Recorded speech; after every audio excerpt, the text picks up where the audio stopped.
And now for our next must-do panel, please welcome Derek Walker and his panelists to the stage. So, hello, I'm Derek Walker, and I'm the Future Generations Commissioner for Wales. Our moderator is stuck in traffic, so we're going to self-moderate until Mr. Chowdhury joins us, hopefully partway through the session.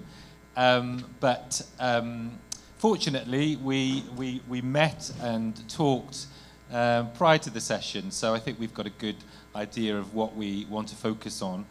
Our subject is the must-have around a resilient global society ready to respond to planetary crises. And I think when we were talking about it, we were very keen to focus on some practical examples of what we are seeing in our own work, but also practical things that we think can be included in the next steps for this work and continued at the global level. So let me start by handing over then to you, Marie-Claire, and perhaps talking about your experience of involving civil society and people's voices in creating a more resilient society. Absolutely, fantastic. Thank you so much. I'm here with the Youth Negotiators Academy, and we founded this initiative to bring more people into decision-making processes, because we truly believe that for resilient decision-making and for a resilient society, we need everyone at the table. We don't only need everyone in the room, but we need actually the young people at the decision-making table, and it's a big difference if you're just in the room, but if you're sitting in the first row or if you're sitting in the second row, meaning you actually have access to the mic and you have actually access to decision-making. And that's exactly what we are doing. We are supporting young people from all around the world to be part of decision-making processes. For now, we focus on the climate negotiations, but also we're going to scale this out to other conventions on nature and resilience, on biodiversity, on desertification, and potentially, who knows in the future, where we are going. So for us, it's really to empower civil society, and specifically young people in civil society, the marginalized communities, the indigenous people, but also young women. We just talked about women empowerment, the girls who have historically been marginalized or even excluded from decision-making at all, and bring these voices into decision-making on a global stage. And of course, it's not just coming with it. We cannot just bring them to the table and tell them, okay, now go and do it. We'll talk about this later. But so I was a young negotiator at the age of 23 for the government of Switzerland, and was first very frightened and overwhelmed, and then actually rejected due to imposter syndrome, whatever. But then also, like, later on realized, okay, what can we do to bring young people there? And we can talk about the very actionable steps afterwards. But that's definitely like one of the calls. We need intergenerational leadership, but we need to do it right, and we need to bring all generations on board to make it happen. Well said. If I could sum up one theme that's come through some of the meetings I've been part of, it's and there was a quote that I was noting down. Young people saying the microphone was being handed over, but not the power. A very sense that it was a very superficial process, and not giving them voice and control, I guess, over the decisions affecting them. Aarathi, do you want to go next? Hi, thanks everybody. My name is Aarathi Krishnan. I'm the Senior Advisor for Strategic Foresight at UNDP, and it's my privilege being here. We've only got a short amount of time, so I'll keep this short and succinct. And I want to talk about what the concepts of resilience and the concepts of anticipation in terms of being better prepared for crises. One of the things I have noted in my work, and I've worked with loads of multilateral organizations all over the world and at community level too, is that concepts of resilience are understood and experienced very differently all over the world. It is influenced by where we sit in society, our cultural contexts, our economic opportunities, how systemically oppressed we are, or how systematically empowered we are. In a lot of countries, particularly in the terminology of global south, the idea of being resilient is actually being pushed back on, because it is the traditional understanding of it is to survive shock, is to recover quickly. And one of the pushback around it is, why must we only ever strive to recover? Why must we only ever strive to get over the shock quickly. In fact, what we want to strive for is to have flourishing lives, is to have thriving lives, is to not work 3 jobs to be able to put food on the table. It's not to work in undignified work to put food on the table. It's not to be brought into a room for tokenistic purposes, but that your inputs are not actually influencing decision-making processes, as you have said. So once we understand that resilience means different things in different parts of the world, then concepts of how we anticipate crises, how we anticipate risk, and take a longer-term time frame to it becomes more important. At UNDP, we've invested a lot into this around risk anticipation and anticipatory governance as a lever to try and shift the way decision makers make decisions. Where are we going to invest in? What should we invest in now, and what should we trade off if we want to prioritize a policy for future generation fairness? Who gets to make that decision about future generation fairness? And which future generation are you talking about? Which particular group are you talking about? So understanding nuance, ensuring that we are building the notions and muscle around anticipatory governance, anticipatory risk, but not using a cookie cutter approach, having ethics and values drive that, and that can come down to anything about how we talk about the work we do, the language we use, not just saying we must have cross-sector collaboration, but not addressing the elephant in the room about why cross-sector collaboration hasn't been successful to date. It's not saying we have to build up and mobilize the whole world, but not actually addressing the systemic inequities and injustice that face people that are minoritized. People aren't born into minorities. They're not suddenly they're not born into marginalization. They are minoritized and marginalized. So there are multiple factors that we need to take into consideration if we want to strive for freedom, for justice, for growth. I'll stop there. That's great. That's really great. I just wanted to sort of share our example from Wales, but taking your point, Aarathi, that this is not a cookie-cutter approach. This is what's working for us.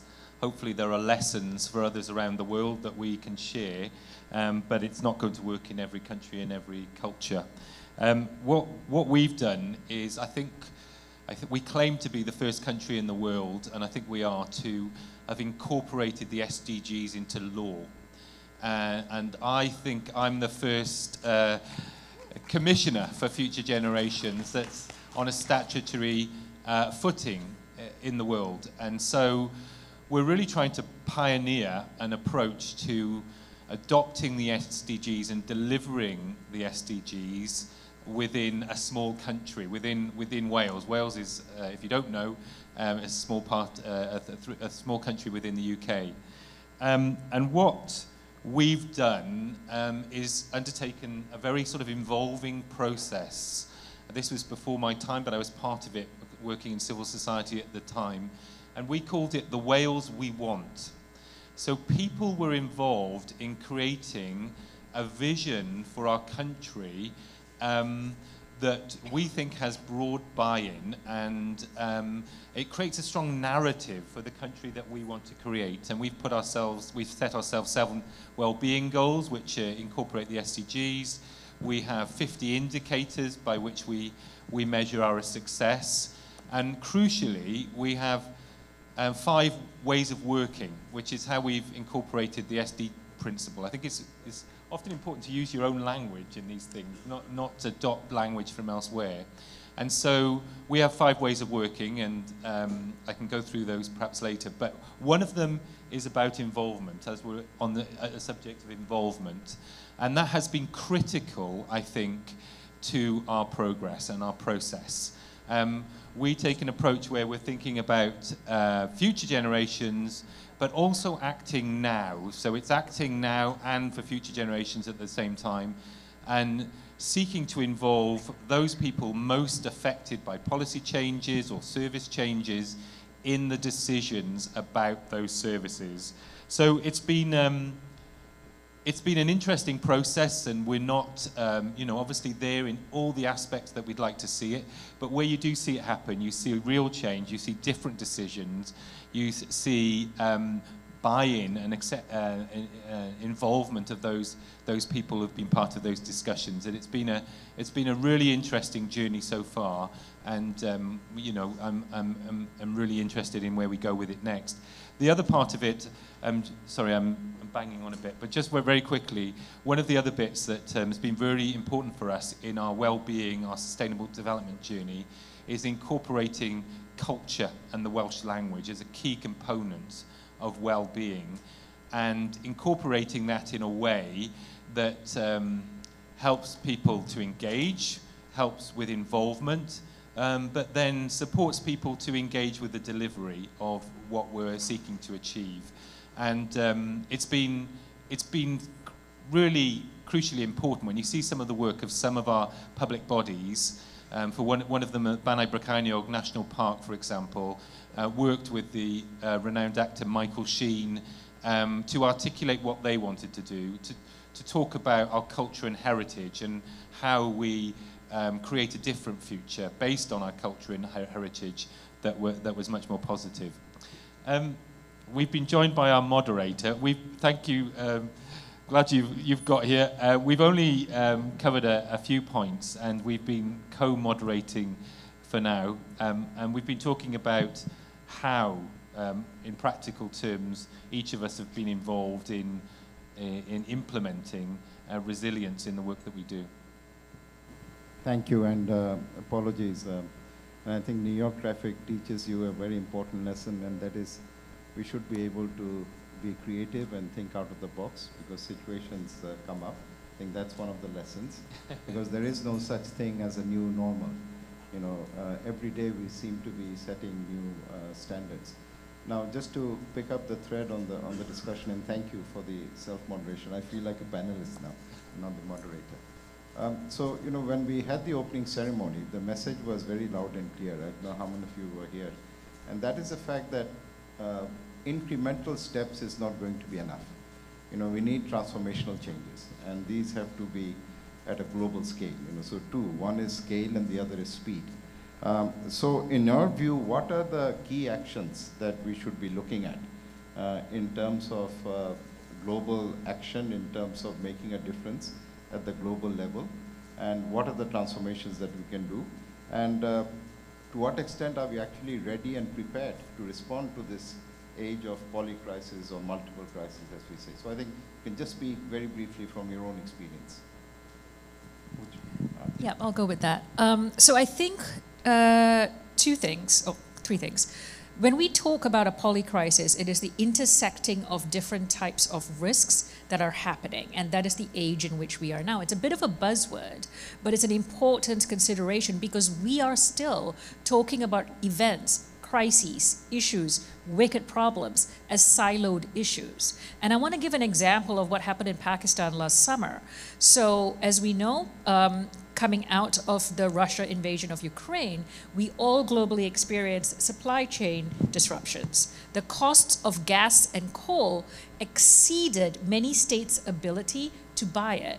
In Pakistan, what that meant was that the government was not able to purchase in the same level as it used to the amount of coal and gas it needed for the country to function. At the same time, so the country was also, this was last summer, it was facing a terrible heat wave. And this is the climate crises we are in now. It was over, and I'm going to use Celsius, over 50 degrees Celsius. And what that meant is that people that were working outside, which is the bulk of the Pakistani working population, could not work outside or were having health effects from working outside in that heat. And we saw that all over the world. Homes couldn't be cooled down because access to air conditioning, access to fans was not available, or it was too expensive because gas was expensive and food prices were getting higher. In the middle of all of this, a typhoon happened. I was on a panel about 2 months later, and I gave this as an example, and somebody said, oh, in the United States, we refer to that as Armageddon. I'm like, well, in Pakistan, it's real life and it's happening now.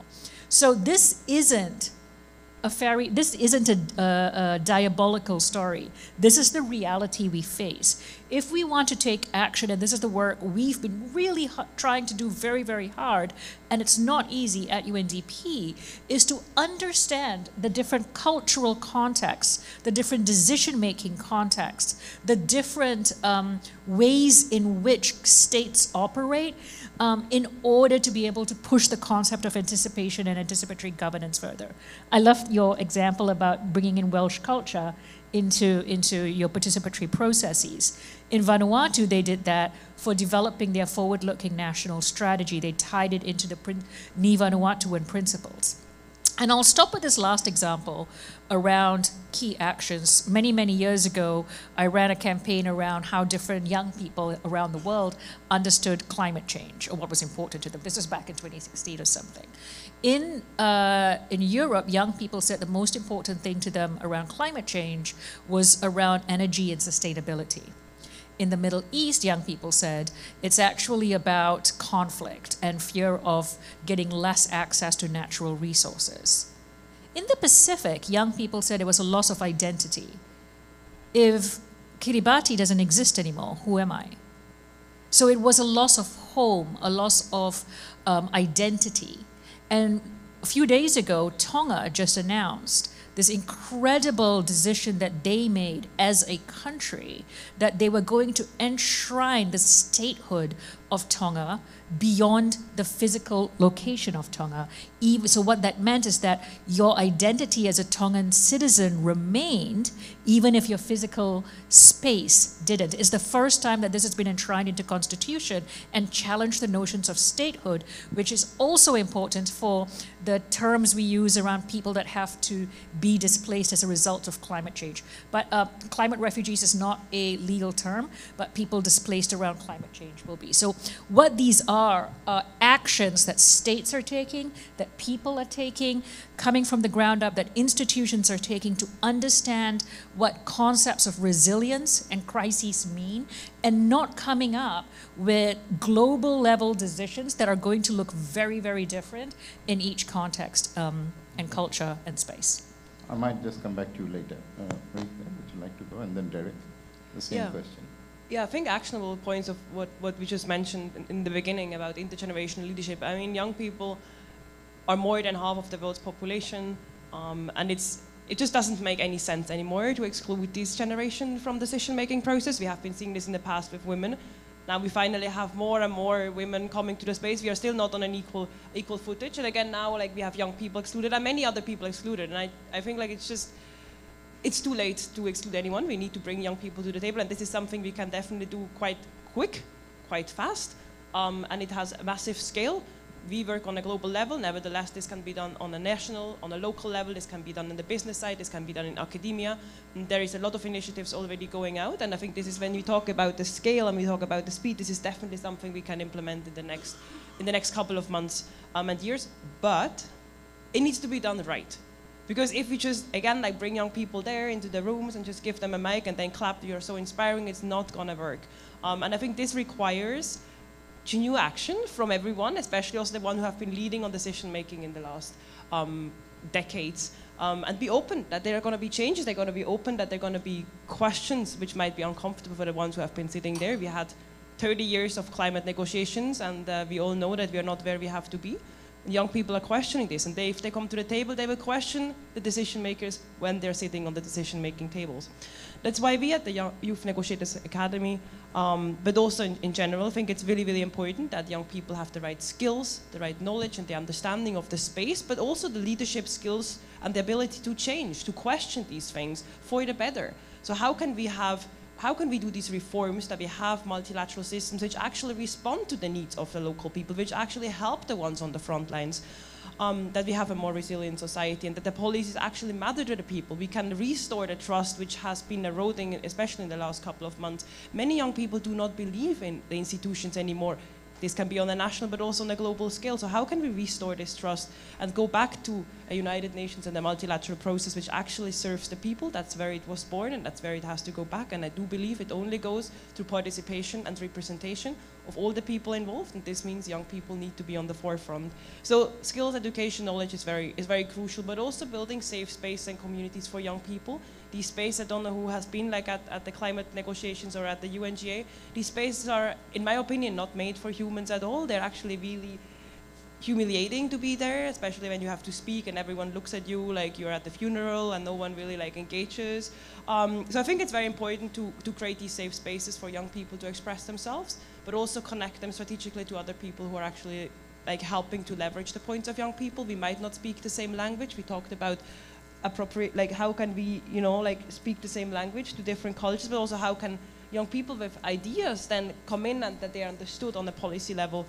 So it's a lot of support needed to make this work. That's why I'm saying like we have to have intergenerational leadership, but we need to do it right. But if we do it right, I think it has the scale and the urgency needed to really, really be a big supporter of what you're doing. And I just want to close that we need everyone on board. And when I'm talking about youth participation and leadership and representation, I'm not only talking the young people themselves, it needs everyone here in the room and out there to actually advocate for this. And everyone has a very, very crucial role to play that this intergenerational leadership in decision making will go forward and actually be fruitful and delivering what we need to see, and amongst top of it, like having a more resilient and trusted society. Thank you.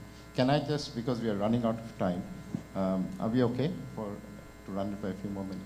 Because I have one question, Aarathi and Derek, if you can answer. So, you know, when you're looking at the future and you're trying to plan, there are certain assumptions. Are we asking the right questions? Are we going on the basis of the right assumptions? If we are, why isn't there more collaboration across sectors? And Aarathi, to pick up on your point, you know, it seems to me that what you're saying is that past trends are actually no indication of what the future will look like. I mean, it may give us an idea, but whether it will be an accurate, you know, can we transfer what has happened in the past to what will happen in the future? So if that is a constraint, how do we then overcome that? So to you, Aarathi, and then Derek, and then Marie, if you want to say something very quickly on this. Yeah, I mean, the practice, and Derek can probably speak more to this, the practice of foresight very much, and you know, it's not even the practice of foresight, it's what we're living now. Whatever has happened in the past is no indicator of how it's going to unfold into the future. And that's the point of what we're trying to say. Crises are interconnected, risk is interconnected, but also, coming to the point about the assumptions we make. When global development came into play, 50 years ago, it was designed in a way that assumed certain sets of global principles, certain sets of global frameworks around rights, around human rights, around how we act and participate and react to war, the Geneva Principles, etc. Now, what we have learned in the last couple of years alone is that these globally held principles and values and frameworks are no longer globally held. We are being challenged on that every single day. In fact, one would argue that we are regressing in terms of the progress and development we've made, even if we just look at what's happened in the last couple of years. So the assumptions that we are going to continue to act and react in the same way as institutions, as governments, as states, as community partners, and assume the same level of outcome is foolhardy and silly. So we need to find ways that challenge our assumptions, that challenge our biases, bringing young people into the room, and not just as tokenistic people, but bringing minoritized, marginalized, indigenous groups, those that when we cannot govern properly, the people that bear the brunt of that impact are the most disenfranchised, the most marginalized, the more disempowered of all of us. So we can be sat here and talking about progress and growth and all of that, but if we're still bringing the inequities of our past into our futures, then what are we actually working towards? And this is the question and provocation I'd like to put for all of us. How do we work in ways that do not bring the injustices of our past into our futures? Thank you. Derek? Yeah, great points. I mean, perhaps just bringing it back to my own experience, I think one of the barriers that I faced in the first six months in this role is, and I work in the public sector, so working with municipalities, health boards and so forth in Wales, is many people thinking that they can't have some information about what's going to happen in the future. So we have information about global risks and long-term trends. We can't predict the future, but we can see trends that are going to influence the future, and we can look at different scenarios. And one of the biggest barriers that I face is from public servants delivering critical services with not enough resource and not enough money, struggling with the here and now, and not able to look towards the future. And so, what I think, what my job is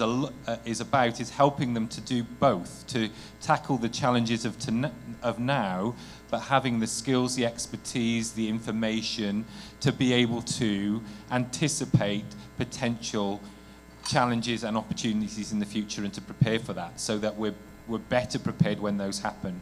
But I think too often we have an assumption that that we can't look ahead, we can't look long term, it's too difficult to predict, and therefore we don't do it. And that's a challenge, I'm sort of facing on a daily basis. I just wanted to say something about collaboration.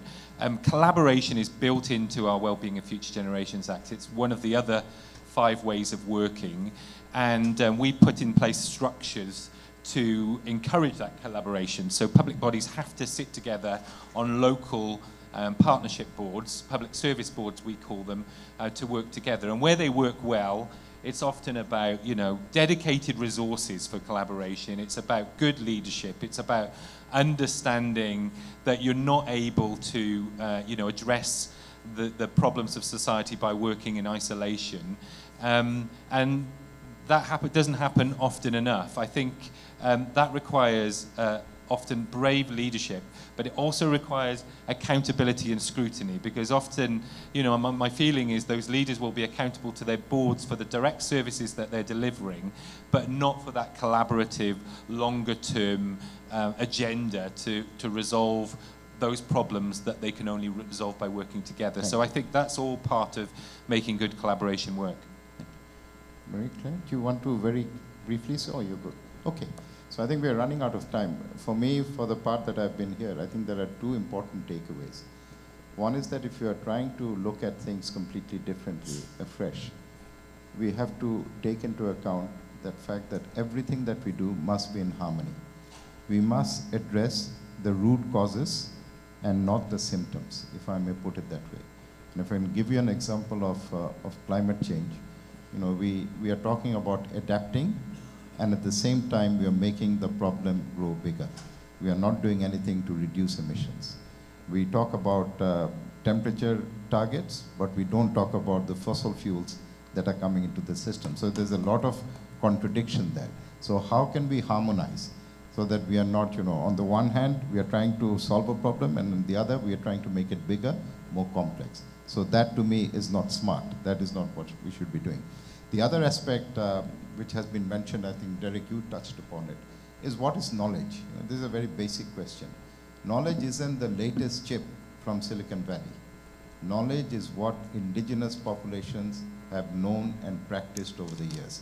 So I think that is also a very important consideration as we try and reinvent the way we look at future. I think that's really what it has to be. The assumptions that have held good so far have got us into the mess that we are in today. So we need to deconstruct, we need to undo what we have done, and then go back to a position maybe of neutrality, and then start again.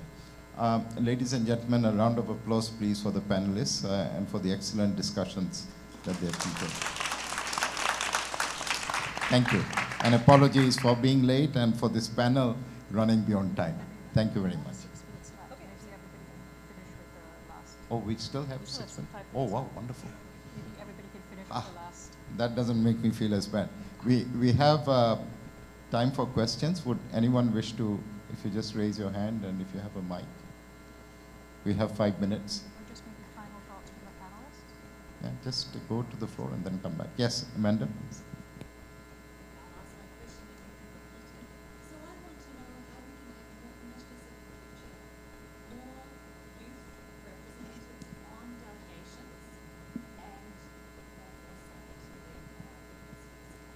Okay, so how can we have more of that? Aarathi, can we start with you?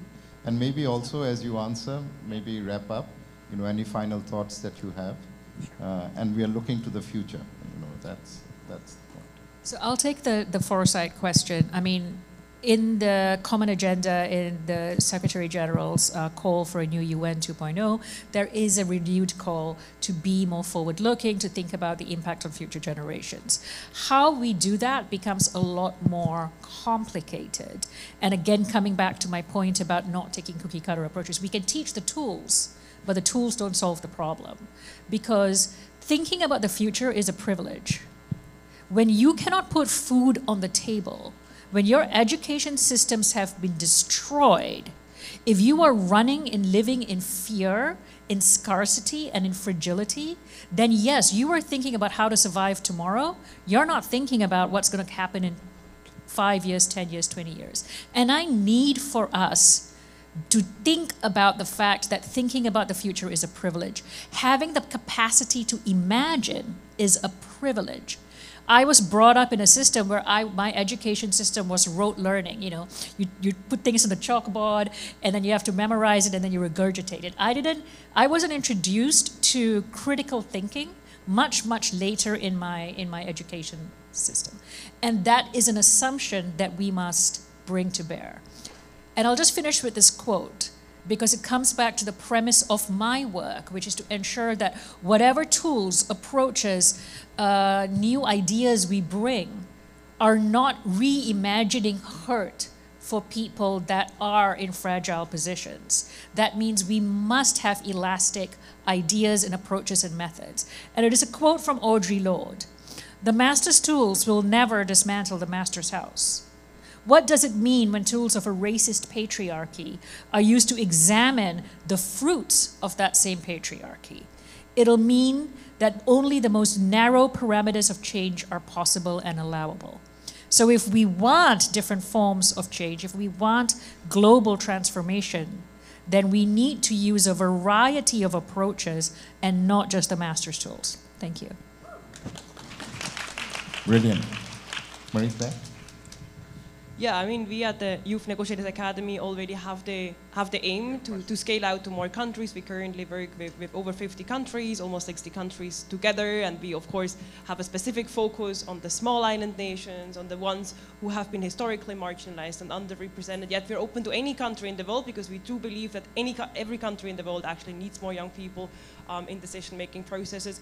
As mentioned, we do this for now on climate. Next year we have the biodiversity as well as the desertification conferences, where we're also going to have more young people. But there are many more decision-making processes, and there are many more institutions which need intergenerational leadership. And I think that's where all of us here in the room and outside are called up for. Like, we can take this, we can support young people, we can also support elderly people, more senior people, to give our space and work along with the young people to make this happen. It's not rocket science, but it needs some efforts to make it right, and I'm very happy to support anyone who wishes to go this way. And just wanted to conclude that it's very important to give the spaces to young people. Like, this is something you can do literally today or tomorrow, wherever you are. Like, if there is no young person in the room, ask yourself, why is there no young person in the room? How can I change this tomorrow? And maybe also, like, how can you bring in even the future generations into your meeting to ensure that these voices are equally represented? So we really don't need to wait until, like, whatever next strategy cycle. This is something you can do today and tomorrow. Thank you so much. Well, yeah, it would be wonderful to see more roles like mine around the world, but, you know, taking the point that this model is not replicable to every country. It won't work in every situation, but the approach I want to take in the role is to be very open and transparent, you know, not selling the dream. This is difficult, hard work of cultural change and behavioral change, and we will get things right and we will get things wrong. But if we can be open and transparent about how we're doing it, what's working and what isn't, hopefully some of that can be useful for others. You know, one of the critical parts of the role in our context is the fact that this is an independent role. So you're independent of government, able to criticize government when you're not content with the progress they're making. But I think one of the other important things about the role is it's 7 years and you can't be reappointed. So when we've had roles like this that could be reappointed, in your first term you're always looking for reappointment, but in this role you can't be reappointed. So in our context that's really important, to be able to speak truth to power and challenge where you think things need to be challenged. And I guess as a final point, and I don't know whether this it could be part of the recommendations of the conference and the reports of the conference, but clearly there's an agenda at the UN level around a special envoy for future generations, a forum for discussion about different models of work on future generations, and calls for nations to adopt their own models, look at their own capacity, look at their own ways of doing it. And I think they would be really positive outcomes of this conference to make recommendations for others to look at. Thank you, Derek. So, yes, indeed, I think it's a privilege to be able to think about the future, as Aarthi has said. So the question really is, are we going to do justice to that privilege? Are we going to give it the respect that it merits, not just for us, but also for the future? Thank you very much for